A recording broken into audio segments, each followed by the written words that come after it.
ونستغفره ونعوذ بالله من شرور أنفسنا ومن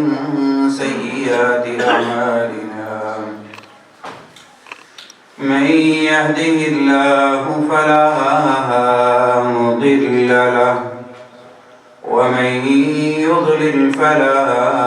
هادي له وأشهد أن لا إله إلا الله وحده لا شريك له وأشهد أن محمدًا عبده ورسوله يا أيها الذين آمنوا اتقوا الله حق تقاته ولا تموتن إلا وأنتم مسلمون يا أيها الناس اتقوا ربكم الذي خلقكم من نفس واحدة وخلق منها زوجها وبث منهما رجالا كثيرا ونساء واتقوا الله الذي تساءلون به والأرحام إن الله كان عليكم رقيبا يا أيها الذين آمنوا اتقوا الله وقولوا قولا سديدا يصلح لكم أعمالكم ويغفر لكم ذنوبكم ومن يطع الله ورسوله فقد فاز فوزا عظيما أما بعد فإن خير الحديث كتاب الله فإن خير الهدي هدي محمد صلى الله عليه وسلم وشر الأمور محدثاتها وكل محدثة بدعة وكل بدعة ضلالة وكل ضلالة في النار أعوذ بالله السميع العليم من الشيطان الرجيم من همزه ونفخه ونفثه بسم الله الرحمن الرحيم إن في خلق السماوات والأرض واختلاف الليل والنهار والفلك التي تجري في البحر بما ينفع الناس وما أنزل الله من السماء من ماء فأحيا به الأرض بعد موتها وبث فيها من كل دابة وتصريف الرياح والسحاب المسخر بين السماء والأرض لآيات لقوم يعقلون اللهم صل على محمد وعلى آل محمد كما صليت على إبراهيم وعلى آل إبراهيم إنك حميد مجيد اللهم بارك على محمد وعلى آل محمد كما باركت على إبراهيم وعلى آل إبراهيم إنك حميد مجيد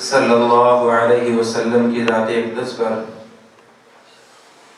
میرے عزیز ساتھیوں، بھائیوں، بزرگوں، دوستوں، پچھلے جمعے کے اندر ہم نے موسم سرما کے حوالے سے چند چیزوں کا تذکرہ کیا تھا، جس کے اندر موسم سرما کی اہمیت، فضیلت اور اسی طرح موسم سرما کے اندر جو وضو کے بعض مسائل تھے اس پر تذکرہ کیا تھا، اور اسی طرح تیمم اور مسح کے حوالے سے چند چیزوں کا تذکرہ کیا تھا۔ تو اسی سلسلے کے اندر آج ہم موسم سرما کے اندر خاص ان مسائل کا تذکرہ کریں گے جن کا تعلق نماز کے ساتھ ہے، کہ جو اعمال یا جو احکام نماز کے متعلق موسم سرما کے حوالے سے ہیں، اس پر انشاءاللہ چند چیزیں گوش گزار کروں گا۔ اس کے اندر سب سے پہلی چیز یہ ہے کہ جس وقت سردی کی شدت بڑھ جاتی ہے تو نماز پڑھنے کے لیے جب ایک مسلمان مومن آتا ہے تو ضرورت اور استطاعت کے مطابق اپنے جسم پر گرم چیز کو لے کر آتا ہے۔ تو ان گرم چیزوں میں سے ایک چادر اور شال ہے، یا اسی طرح کوئی بڑے کھیس وغیرہ کا اہتمام کرتا ہے۔ تو آیا اس طرح یہ چادر کو اپنے جسم کے گرد لپیٹ کر نماز پڑھنا درست ہے یا نہیں ہے، اس بارے میں اسلام ہماری کیا رہنمائی کرتا ہے؟ چادر لپیٹنے کی مختلف صورتیں ہیں، ان میں سے صرف ایک صورت رسول اللہ صلی اللہ علیہ وسلم نے اس سے منع فرمایا ہے کہ اس انداز سے چادر کو اپنے جسم کے گرد لپیٹنا درست نہیں ہے۔ وہ اس انداز سے ہے کہ انسان اپنے جسم کے گرد مکمل طور پر چادر لپیٹ لے اور ہاتھوں کا اس چادر سے باہر نکلنا مشکل ہو جائے، جیسے ایک لفافہ ٹائپ بند ہو جاتا ہے، ہاتھ کا باہر نکلنا آسانی کے ساتھ ممکن نہ ہو، تو اس کو اجتماع کہتے ہیں۔ تو اس خاص کیفیت سے رسول اللہ صلی اللہ علیہ وسلم نے منع فرمایا ہے کہ اس کو دوسرے لفظوں میں گونگی بکل بھی کہتے ہیں، کہ ایسے انداز سے جسم کے گرد چادر کو ہر طرف سے لپیٹ لیا جائے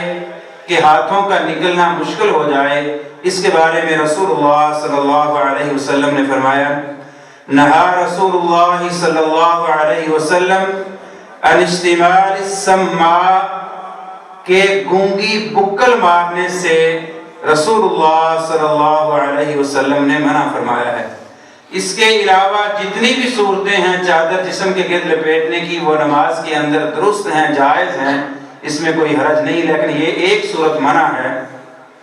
اور اسی طرح رسول اللہ صلی اللہ علیہ وسلم نے فرمایا، اذا کان لأحدکم ثوبان، جب تم میں سے کسی کے پاس دو کپڑے ہوں، فلیصلی فیہما، تو وہ اس کے اندر نماز پڑھے۔ فإن لم يكن إلا ثوب واحد، اگر ایک ہی کپڑا انسان کے پاس موجود ہے، فلیتدر به، تو اس کو آپ چادر کے طور پر باندھ لیں۔ ولا یشتمل اشتمال الیہود، یہودیوں کی طرح چادر کو اپنے جسموں کے گرد لپیٹنے سے رسول اللہ صلی اللہ علیہ وسلم نے منع فرما دیا کہ اس انداز سے چادر کو اپنے جسم کے گرد نہیں لپیٹنا۔ وہی صورت جو میں نے بیان کی ہے کہ اس انداز سے چادر کو لپیٹنا یہ گونگی بکل کی طرح کے ہاتھوں کا نکلنا مشکل ہو جائے، تو اس سے نماز کی حالت میں رسول اللہ صلی اللہ علیہ وسلم نے منع فرمایا۔ اس کی صورت یہ ہے کہ پہلے دور کے اندر، صحابہ کرام کے دور کے اندر کپڑے زیادہ نہیں ہوا کرتے تھے، اب ایک ہی کپڑا ہے تو انسان یہ کہے گا کہ میں کپڑا اپنے جسم پورے پر لپیٹ لوں، تو رسول اللہ صلی اللہ علیہ وسلم نے فرمایا کہ اگر ایک کپڑا ہے تو وہ یہ نہ کہے کہ میں اپنے کندھوں کے اوپر سے ساری جو ہے جسم کے گرد لپیٹ لوں، بلکہ اس کا ازار باندھ لے اور باقی اس کے اندر نماز پڑھ لے، لیکن اشتمال یہود اس طرح چادر کو اپنے جسم کے گرد نہیں لپیٹنا۔ تو ایسی کیفیت کہ جس کے اندر انسان کے جسم چادر سے باہر، ہاتھ جو ہے وہ چادر سے باہر نکلنا مشکل ہو، تو اس طرح چادر کو لپیٹ کر نماز پڑھنا درست نہیں ہے۔ اور اسی طرح دوسری چیز یہ ہے کہ انسان آیا دستانے پہن کر نماز پڑھ سکتا ہے کہ نہیں پڑھ سکتا، کیونکہ بعض عام طور پر ذہن میں یہ بات آتی ہے کہ ننگے ہاتھ ہونے چاہیے، اس کے اوپر سجدہ کرنا چاہیے، ہاتھوں کو زمین پر لگانا چاہیے یا سب پر لگانا چاہیے۔ تو دستانوں کے ساتھ نماز پڑھنے میں کوئی حرج نہیں ہے، شریعت اسلامیہ اس بارے میں منع نہیں کرتی۔ اور اسی طرح ٹوپی اور پگڑی یا اسی طرح رومال وغیرہ سردیوں کے اندر خاص طور پر انسان کیا کرتا ہے کہ وہ اپنی پیشانی کے اوپر باندھ لیتا ہے۔ رومال بھی، پگڑی بھی، ٹوپی بھی، گرم ٹوپیاں عام طور پر جو ہیں، تو بعض احباب یہ سمجھتے ہیں کہ شاید اس طرح اگر ہماری پیشانی پر ٹوپی موجود ہے یا کپڑا موجود ہے یا پگڑی موجود ہے تو آیا اس کے اوپر ہم سجدہ نہیں کر سکتے۔ بعض لوگوں کو یہ خیال ہے، لیکن صحیح مسئلہ اس کے اندر یہ ہے کہ وہ ٹوپی ہو پیشانی کے اوپر یا پگڑی ہو یا رومال ہو، کوئی چیز بھی ہو، آپ سردی کی وجہ سے وہ پہن رہے ہیں یا ویسے، تو اس کے اوپر سجدہ کرنے میں کوئی حرج نہیں ہے، بلکہ رسول اللہ صلی اللہ علیہ وسلم کے صحابہ کرام رضوان اللہ علیہ مجمعین سے اس بات کا ثبوت موجود ہے کہ وہ نبی صلی اللہ علیہ وسلم بھی اور صحابہ کرام بھی اس طرح پیشانیوں کے نیچے کپڑا رکھ کر نماز پڑھا کرتے تھے، اس میں کوئی حرج محسوس نہیں کیا کرتے تھے۔ تو جن کے خیال کے اندر یہ بات ہے کہ ایسا کرنا درست نہیں ہے، تو ان کا یہ قول پھر عمل درست نہیں، بلکہ درست یہ ہے کہ گرم پگڑی ہو، گرم ٹوپی ہو یا کوئی رومال ہو، اس کے اوپر اگر پیشانی کے اوپر ہے تو سجدہ کرنا درست ہے اور جائز ہے۔ اس بارے میں رسول اللہ صلی اللہ علیہ وسلم کی حدیث موجود ہے، انس رضی اللہ تعالیٰ عنہ کہتے ہیں کُنَّا نُصَلِّي مَعَ النَّبِيِّ صلی اللہ علیہ وسلم، ہم رسول اللہ صلی اللہ علیہ وسلم کے ساتھ نمازیں پڑھا کرتے تھے، فَيَضَعُ أَحَدُنَا طَرَفَ الثَّوْبِ مِنْ شِدَّةِ الْحَرِّ مَكَانَ السُّجُودِ، کہ ہم میں سے ہر ایک یا بعض صحابہ کرام اپنے کپڑے کی ایک طرف کو، ایک کونے کو سجدے کی جگہ پر رکھ کر گرمی کی شدت کی وجہ سے اس کے اوپر سجدہ کیا کرتے تھے۔ کپڑا انسان کے اوپر ہے، جس طرح رومال ہے، پگڑی ہے یا کوئی چیز ہے، تو جب سجدے کے لیے ہم جھکتے تو اپنا وہ رومال یا کپڑا جو ہے وہ سجدے والی جگہ کے اوپر رکھ کر ایسے اوپر سجدہ کیا کرتے تھے۔ اس کپڑے کا بعد ہمارے اوپر ہوتا تھا اور بعد ہم سجدے کی جگہ پر رکھ لیا کرتے تھے۔ اور اسی طرح عبداللہ بن عباس رضی اللہ تعالیٰ عنہ کہتے ہیں کہ رسول اللہ صلی اللہ علیہ وسلم نے ایک کپڑے کے اندر نماز پڑھی، یتقی بفضولہ حر الارض وبردہا، کہ رسول اللہ صلی اللہ علیہ وسلم وہ جو کپڑا، ایک کپڑا آپ صلی اللہ علیہ وسلم نے اپنے اوپر لیا ہوا تھا، اس کا جو زائد کپڑا تھا اس کو آپ صلی اللہ علیہ وسلم نے اپنے سجدے والی جگہ پر رکھ کر گرمی اور سردی سے بچنے کے لیے اس کے اوپر نماز پڑھا کرتے تھے۔ جو جسم کے اوپر کپڑا تھا اس کا بعد حصہ سجدے والی جگہ پر رکھ کر نماز پڑھا کرتے تھے۔ تو ان احادیث سے یہ بات پتہ چلی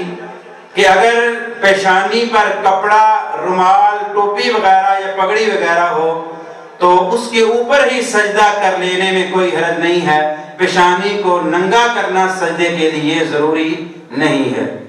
اور اسی طرح حسن بصری تابعی ہیں، وہ صحابہ کرام رضوان اللہ علیہ مجمعین کے بارے میں فرماتے ہیں کان القوم یسجدون علی العمامۃ والقلنسوہ، کہ صحابہ کرام رضوان اللہ علیہ مجمعین اپنی پگڑیوں اور ٹوپیوں کے اوپر ہی سجدہ کر لیا کرتے تھے۔ تو صحابہ کرام کے عمل، رسول اللہ صلی اللہ علیہ وسلم کے عمل سے یہ بات پتہ چلی کہ اگر پیشانی کے اوپر پگڑی یا ٹوپی وغیرہ ہے تو اسی طرح سجدہ کر لینے میں کوئی حرج نہیں ہے، جائز ہے، درست ہے۔ اور اسی طرح تیسرا مسئلہ جو نماز کے ساتھ تعلق رکھتا ہے وہ یہ ہے کہ بعض اوقات انسان سردی سے بچنے کے لیے لمبا کپڑا استعمال کرتا ہے، چادر لمبی استعمال کرتا ہے، تو اتنی بڑی چادر کہ جو انسان اپنے کندھوں کے اوپر ڈالے اور اس کے دونوں کنارے لٹک رہے ہوں، کندھے کے اوپر چادر ڈالی اور اس کے دونوں کنارے اگر وہ لٹک رہے ہیں دونوں طرف سے، تو اس انداز سے نماز پڑھنا درست نہیں ہے۔ رسول اللہ صلی اللہ علیہ وسلم نے منع فرمایا ہے کہ اس انداز سے نماز پڑھی جائے۔ نہا رسول اللہ صلی اللہ علیہ وسلم عن الصدر فی الصلاۃ، کہ نماز کے اندر صدل دونوں طرف سے کپڑوں کے کناروں کو لٹکانا اس سے منع کیا ہے۔ اس کی یہ ہے کندھوں کے اوپر، اگر سر کے اوپر کپڑا ہو تو اس کو صدر کے اندر شمار نہیں کرتے علماء کرام۔ یہ کندھوں کے اوپر کپڑا ہو اور وہ دونوں کنارے لٹک رہے ہوں یا وہ ٹخنوں کے نیچے تک جا رہے ہوں، تو اس انداز سے جو بھی کپڑا ہوگا وہ اس طرح کر کے نماز پڑھنا درست نہیں ہے۔ رسول اللہ صلی اللہ علیہ وسلم نے اس سے منع فرمایا۔ اور اسی طرح ایک اور مسئلہ جو خاص طور پہ سردیوں کے حوالے سے ہے کہ اللہ نے توفیق دی، رات لمبی تھی، اٹھ کر قیام کے لیے کھڑے ہو گئے اور وضو کیا،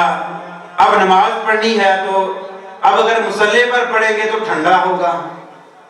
اگر کوئی شخص یہ چاہے کہ میں اپنے بستر پر ہی نماز پڑھ لوں تو آیا یہ جائز ہے کہ نہیں ہے؟ شریعت اسلامیہ ہمیں اس بارے میں کیا رہنمائی کرتی ہے؟ اسلام اپنے ماننے والوں کے ساتھ بہت ہی آسانی کرنے والا ہے، سختی نہیں کرنے والا۔ ایک اللہ کا بندہ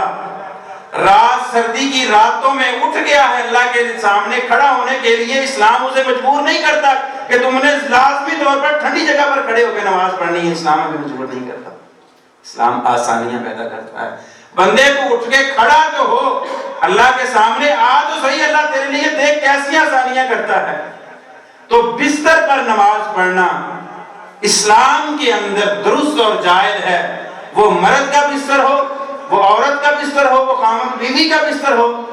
بشرط ہے کہ وہ بستر پاک ہونا چاہیے، آپ اس کے اندر نماز کے اوپر پڑھ سکتے ہیں، اس میں کوئی حرج نہیں ہے۔ بلکہ امام بخاری رحمہ اللہ نے صحیح بخاری کے اندر باقاعدہ ایک باب باندھا ہے جس کے اندر اس بات کا تذکرہ کیا ہے، باب الصلاۃ علی الفراش۔ صحیح بخاری کے اندر امام بخاری رحمہ اللہ نے باقاعدہ باب باندھا ہے کہ بستر پر نماز پڑھنے کا بیان ہے۔ اس کے اندر وہ صحابہ کرام کے آثار بھی لے کر آئے ہیں اور اسی طرح رسول اللہ صلی اللہ علیہ وسلم کے عمل بھی لے کر آئے ہیں کہ صحابہ کرام بھی پڑھا کرتے تھے اور رسول اللہ صلی اللہ علیہ وسلم بھی بستر پر نماز پڑھا کرتے تھے۔ سب سے پہلے وہ انس رضی اللہ تعالیٰ عنہ کی روایت لے کر آئے، ان کا اثر لے کر آئے ہیں کہ صلی انس بن مالک، انس بن مالک جو رسول اللہ صلی اللہ علیہ وسلم کے خادم خاص تھے، انہوں نے صلی علی فراشہ اپنے بستر پر نماز پڑھی تھی۔ اور اسی طرح امام بخاری جو دوسری روایت لے کر آئے ہیں کہ حضرت عائشہ صدیقہ رضی اللہ تعالیٰ عنہ سے ہے، کنت انام بین یدی رسول اللہ صلی اللہ علیہ وسلم، کہ میں رسول اللہ صلی اللہ علیہ وسلم کے سامنے سوئی ہوئی ہوتی تھی، اور ورجلای فی قبلتہ، اور میری دونوں ٹانگیں آپ صلی اللہ علیہ وسلم کے قبلہ کی طرف ہوا کرتی تھی، اور فَإِذَا سَجَدَ غَمَزَنِي، جب رسول اللہ صلی اللہ علیہ وسلم سجدے کے لیے آتے تو میرے ٹانگوں کو تھوڑا سا چوکا لگاتے تو میں اپنے پاؤں اور ٹانگوں کو اکٹھا کر لیتی، رسول اللہ صلی اللہ علیہ وسلم سجدہ فرما لیتے، فَإِذَا قَامَ، جب آپ صلی اللہ علیہ وسلم دوسری رکعت کے لیے کھڑے ہو جاتے، بَسَطْتُهُمَا، میں دوبارہ اپنی ٹانگوں کو دوبارہ پھیلا لیتی تھی۔ تو آپ صلی اللہ علیہ وسلم اس بستر پر یہ تہجد رات کا قیام کر رہے ہیں کہ جس کے اندر آپ صلی اللہ علیہ وسلم سویا کرتے تھے، اور یہ حضرت عائشہ بھی اسی بستر پر سویا کرتی تھی اور رسول اللہ صلی اللہ علیہ وسلم بھی اسی سونے والے بستر کے اوپر نماز ادا کیا کرتے تھے۔ اور اسی طرح عروہ بن زبیر حضرت عائشہ صدیقہ کے بھانجے، وہ بیان کرتے ہیں، کان رسول اللہ صلی اللہ علیہ وسلم یصلی علی الفراش، کہ رسول اللہ صلی اللہ علیہ وسلم اس بستر پر نماز پڑھا کرتے تھے، الذی ینامان علیہ، کہ جس پر رسول اللہ صلی اللہ علیہ وسلم اور حضرت عائشہ دونوں سویا کرتے تھے، اسی بستر پر آپ صلی اللہ علیہ وسلم نماز پڑھا کرتے، اس حال میں کہ وعائشہ معترضۃ بین یدیہ وبین القبلہ، کہ حضرت عائشہ آپ صلی اللہ علیہ وسلم اور قبلہ کے درمیان سوئی ہوئی ہوتی تھیں۔ اس سے اور بھی بہت سارے مسئلے ثابت ہوتے ہیں کہ اگر سامنے کوئی سویا ہوا ہو تو نماز پڑھنے میں کوئی حرج نہیں ہے. بہت سارے لوگ اس میں بھی کباہت محسوس کرتے ہیں کہ سامنے کوئی بچہ سویا